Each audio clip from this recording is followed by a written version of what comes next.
Okay, hi everyone. Thanks for sticking with us. Thanks for coming to my talk on positions for system prompt as a mechanism of bias in LLMs. And I want to get the key takeaway out of the way first, and this is that system prompts, so what I just mentioned, which are LLM behavior instructions, can bias AI systems in unique ways. And because we made these observations in commercially used models, we think that means that there is possible bias effects already in practice in deployed LLMs and in real-world use cases.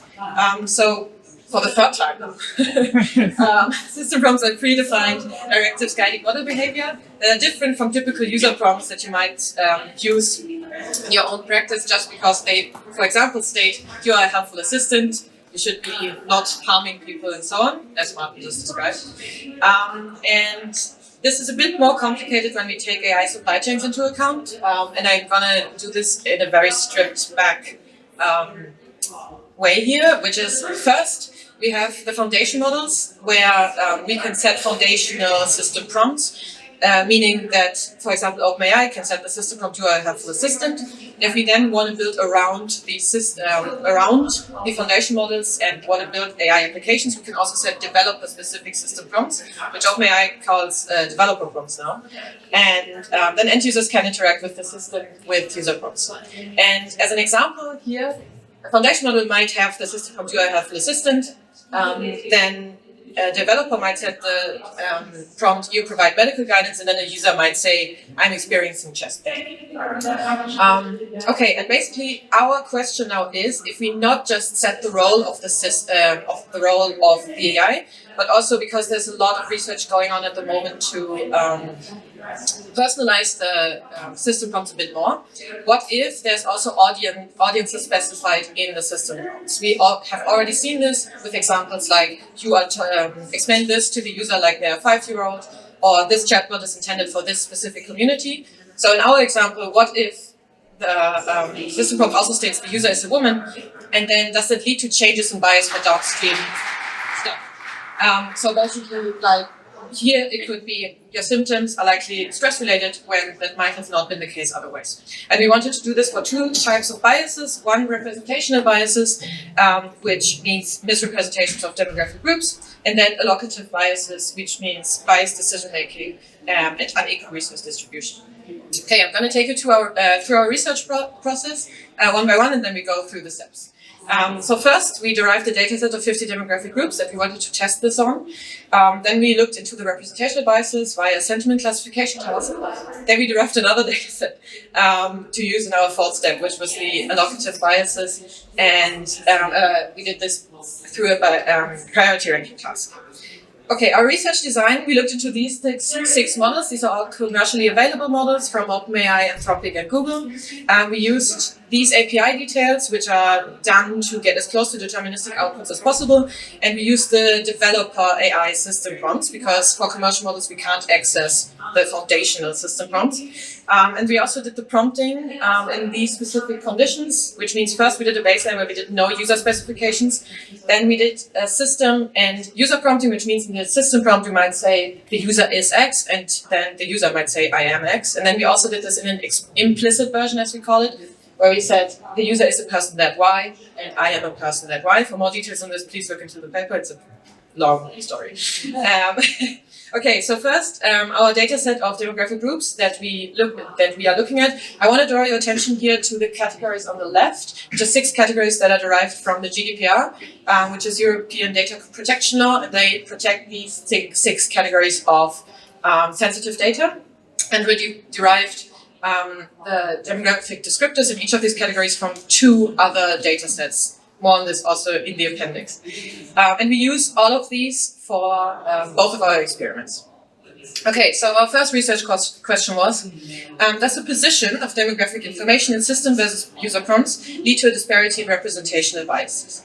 And just to make this a bit more easy for you, I made it into a figure. So on the left, On the left, you can see how we prompt, you have the system for the system prompt, and then the user identifies themselves as a Christian, and we give the task of write 200 words on a demographic group of people who identify as heterosexual. And on the right, you can see that we basically did the same thing, but just moved the user specification to the system prompt. And as you can see from the output, the model, which is a real output from Cloud Haiku, you can see that the model definitely responds differently. And we wanted to do this programmatically. So for our methodology, we looked at 50 demographic groups that are described, like the heterosexual in our example, and then 450 audiences, like the Christian. So that means we get 2,500 utterances per examined condition. We wanted to look at negative sentiment because this can be an indicator for harm. And then we defined the bias across audiences and averaged that across all the described groups. And this is what we ended up with. For this plot, higher bars mean more bias. The darker bars are system prompting and the lighter ones are user prompting. And as you can see, for 5 out of 6 models, we have a higher bias for system prompting, which means a higher range in negative sentiment is a really, really short takeaway. And so we can answer our question with yes, there are impacts on system prompts versus user prompts for representational biases. And just to give you an example of how this might look, please don't try to read all of the 50 labels. It's the audience personas plotted against the personas being described.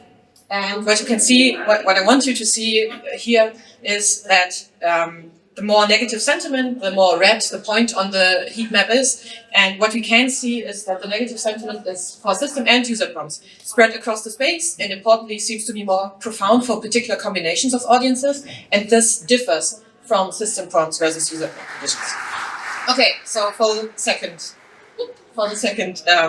experiment, the question basically doesn't change, except that we now look into allocative biases, so unequal resource distribution. And for that, we did a dataset of ranking tasks, where we also specified the audience. And then we just asked the model to please rank 4 cases A, B, C, D. In this case, it's an organ transplant scenario. And we just told the model, please evaluate these cases in order of priority, and did this for system prompting and user prompting as well. And what I want you to show from this is that we then compared these rankings via the Candles Tower rank correlation, which means that in this bar plot, lower bars mean more bias. So that flipped from the first one, because 1 means that they're perfectly correlated.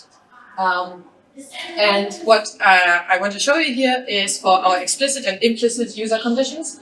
If we compare system prompting to user prompting, we get this bar plot. And the key takeaway here is none of them in the mean are 1. So there are differences in system prompting versus user prompting for all of these, which means you get cases where it's ABCD, but also BACD or CABD. And the keen eye might have spotted that for the right and the left, which is left is explicit prompting and right is implicit prompting, that the bars kind of look like they have the same structure. And this tells us, which is a second takeaway from this, that they differ. System and user prompts differ, but they differ the same across explicit and implicit prompting. Okay, so we can answer the second question is yes, there's also a difference for allocative biases. So now that we basically answered our research question, I want to take us back a bit to the AI supply chain and want to show you why this is even worse. Just because if we see the foundation model system prompt is basically only seen by OpenAI, we can see it, we can try to jailbreak it, but we have no guarantee that it's really the system prompt. And if an AI application developer then sets their own prompt, they can't see what OpenAI did. And if an end user then interacts with the system, they basically get a black box of what was defined before. So we have these biases, but we can't even see where they might originate from. So yeah, our key takeaway is prompt placement has effects, which means we do the same prompt, but we get different biases out of it. And more importantly, prompt placement has an effect now, likely, because we used only commercial models that are highly deployed and deployed in the Oh my god! I can try to finish like this. Yes. Is that fine? Okay. So, PowerPoint karaoke without the PowerPoint, I guess. Okay, so basically, prompt placement has effects now, meaning in deployed models, in real life models. Then we have the next slide, it's filming. And then we have another takeaway that was, we need to consider system prompts for fact, not for the output, not for the, Louder, okay. Okay, we need to consider the system prompts for fairness, accountability, and transparency research, just because we can't see this in the AI supply chain, and this has a lot of issues for transparency, and this is why we recommend transparency and accountability requirements and specific audit processes and context-specific evaluations for these system prompts. And we also say that the impact goes beyond bias. Bias was just our case study. But you can also extend this to a lot of stuff. For example, accuracy, toxicity, hallucinations, instruction following, and adversarial robustness.